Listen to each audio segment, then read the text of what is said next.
ఇళ్ళలగ్గానే పండగ కాదంటారు. ఇప్పుడు ప్రస్తుతం ప్రభుత్వానికి రైతుల నుండి కొత్త వ్యతిరేకత.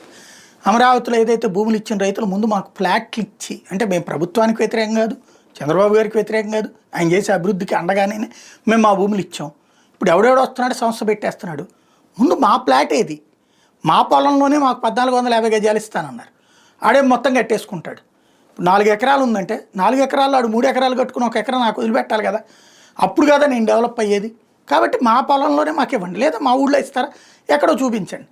ఇవ్వకుండా ఆళ్ళు కట్టేసుకుంటే ఎట్లా అని అడుగుతూ మొన్న ఇష్యూ అయినాయి. దొండపాడు ఇట్లాంటి చోట్ల వచ్చినటువంటి చూసాం. కొంతమంది మైకుల్లో అనౌన్స్మెంట్లు, కొత్తగా అడిగే చోటేమో మైకుల్లో అనౌన్స్మెంట్ చేసి ఇవ్వబోమనేది. అట్లాగే ఇట్లాగే ఎవరి కాళ్ళు మాది ఇవ్వమంటున్నారు. కరేడ్లో రైతులు మా భూములు ఎట్లా ఇస్తాం అన్నటువంటిది తిరుగుబాటు చేసి పెద్ద ఎత్తున ఆందోళనకు దిగారు. కేసులు ఇదంతా చూస్తున్నాం. ఇప్పుడు తాజాగా అనకాపల్లి దగ్గర, జానకపేట దగ్గర ఏదైతే బల్క్ డ్రగ్ ఫ్యాక్టరీకి భూములు ఇస్తున్నటువంటి సందర్భంలో భూములకి సంబంధించి సేకరణ అంటే 2013 భూసేకరణ చట్టం ప్రకారం 3 రెట్లు ఇవ్వాలా.